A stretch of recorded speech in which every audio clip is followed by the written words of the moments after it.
On my right, two distinguished guests. First of all, the guy sitting down here is going to give an experience of his own league. And it's Warren Barlow of the Bolton and Bury League. Alright? Standing up is Nick Levitt. He is the FA National Development Manager for Youth Football. Hell of a title when you go anywhere and you got this thing across. But he's the one that's developed the youth programme.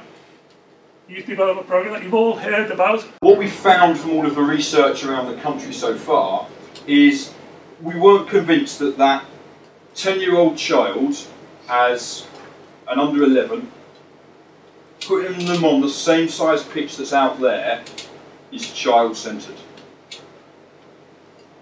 And we've got to try and do something about that.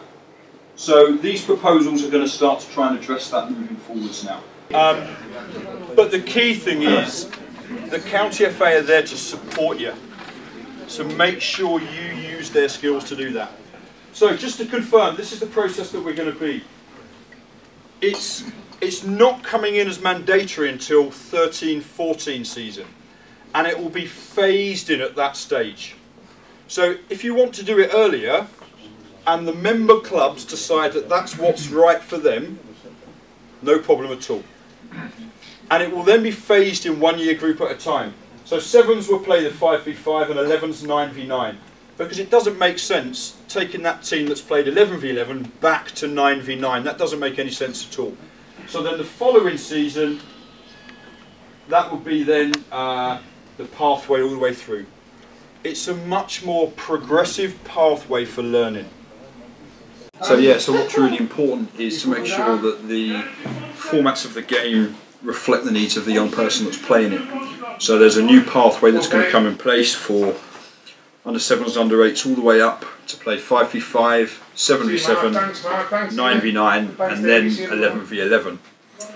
There's also going to be a new approach to youth competition where we make the game more competitive for more kids, and we're looking at a child-friendly approach that focus on putting that learner at the heart of competition rather than an adult-based environment. Kids are naturally competitive. We don't have to force competition on them because they want to win.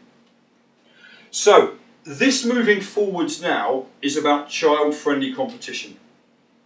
This is about making the game more competitive for more kids.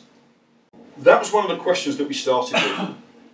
What do kids want from their game? And I use that word deliberately as well. It's their game. Because they're the ones that are playing it. We help them, of course, by giving them the environment and the opportunity, etc. But it's their game. So what do they want from that experience? So what we've done with over 55 groups of kids, is we've given them 16 different bits of paper. And we've said, pick the top 9 most important things to you about playing football. What is important to you? And this was focused on 8 to 12-year-olds. We've done a few groups with older and it changes a little bit, but this is 8 to 12s mainly. What is important for the kids? So, the top 6, I'll tell you what they are. Like meeting new friends through football, fit and healthy. Simple things, smaller formats of the game, they do more running. In a nation that's getting fatter, more obese, kids doing more exercise is good for them. Love playing football because it's fun. No one stops doing something because it is just too much fun. They love playing the game. It's a real intrinsic reason as to why. Like playing football with their mates that they've developed. It's a really good game and they love it. The top one by a mile for kids, trying my hardest is more important than winning. That is massive for kids. There was a couple of coaches that were on a Youth Award Module 1 in Liverpool. And they said to the tutor, when he showed some of this stuff, they said to him, "We think you're making that up. Don't believe you." So he said, okay. He said, send a group text to all your parents, like we do. Ask your kids, why do you play football? That's all. Don't need to complicate it. Why do you play football? The two guys came in the next day and apologised to the tutor. And they said, what we've done for years is put our expectations on the kids. Because that's consistent not only with kids from Devon to Durham, but with academic research as well. What kids don't pick, it's important to me I win trophies and medals, has never been picked by any kids in 55 groups of kids. But we all spend thousands of pounds on trophies and medals. I was chatting to one club in Nottingham. What do you do with your trophies and medals? Oh, we spend £6 a year. Right, okay, well we spend 1,600 quid hiring a hall to give out the £6 of trophies that we've spent. Okay, well what trophies do you do? Under top goal scorer, every age group. I said, right, who wins it for the under 12s? Jack does, he wins it every year. So what's the point in a trophy for him? And some clubs now are starting to be creative with how they look at this. Because I bet 90% of you are the same as me. And your trophies and medals are in shoe boxes in the loft. Mine are at my dad's house, he keeps telling me to come on and get them out. But I'll tell you what I do. I look at photos from previous years. One club I was chatting to, they've hired an action shot photographer to come down, take photos of their kids playing throughout the season, and that's the memento for the kids at the end of the year. One club did logo-shaped pencil cases, gave them to the kids, took them into school. Brilliant. One league got tickets to Bolton and Burnley. Is that your league? I don't think so. As their end of... That's probably a punishment as much as anything, isn't it? Yeah. But they've started to look at things a bit differently. Of course, kids are happy if you give them a trophy, but it's an extrinsic reward. And actually, I've heard kids taking the mickey out of other kids when they've got a medal, saying, you haven't earned that, you haven't won anything. And kids are saying, we're giving them a medal, and kids are going, well, I would have played anyway. Doesn't matter, you've turned up, have a medal. We're rewarding something they would have done.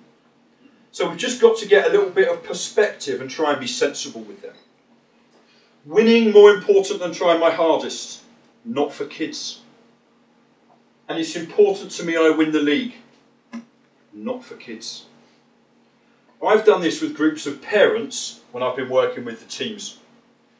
And unsurprisingly, they put trophies and medals and winning the league as important for kids. Tonight was very positive. I agree totally with the FA's stance on youth football. Should have been brought in years ago. And we've come along tonight to hear about the ideas for the new setup with regards to mini soccer, 9-a-side and everything else with the kids. You know, Nick's gone over everything with us tonight, explained about how it is child friendly, and that to us is what the mainstay of our club, you know, for the children, that is what it's all about. I think it will be very good for youth football. I think there are some things that need to be done to help with the implementation of it though. There are things that need to be done to help get more coaches into the game, in terms of if we need more kids in the game, we need more coaches. And the cost to get coaches into the game is very expensive nowadays, and with the economic climate nowadays, it's hard for teams, it's hard for volunteers. So I think there's parts that need to be done to help the implementation of it, with the ideals of it. Yeah, you know, I've come here today from the Bolton Bury League, just really to give people a bit of an insight into the development of 5v5, 7v7, 9v9 football, and the transition up to 11-a-side football. We doubled the size of our league, and we doubled it mainly due to the introduction of 9v9, which we did 5 years ago. Okay, and the reason we did that is because under 10s used to be 7v7, which they currently are now in our league. Then under 11s went to 11-a-side. We generally had around 40 teams at under 10 7v7. Okay, when they went to 11-a-side, we ended up with 20 teams. Reason being that 2 squads of 7-a-side merged to create one 11-a-side team. Each of those squads of 7-a-side generally had a squad of 10 players. Okay, that's 20 kids.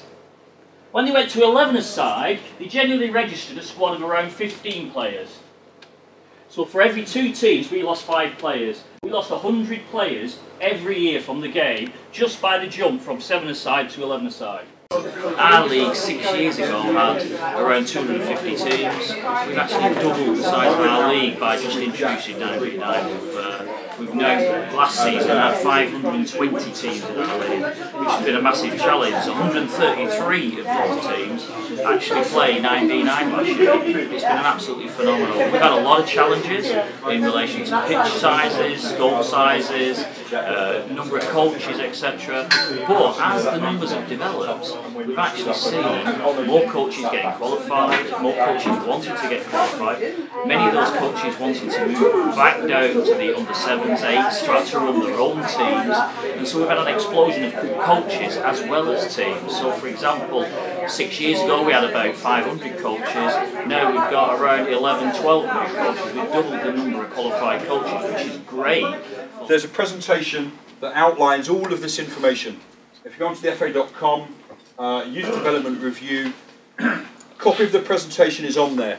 It's a fairly straight bat FA presentation. There's no pictures of goats or anything like that, but all the information that you need will be on there.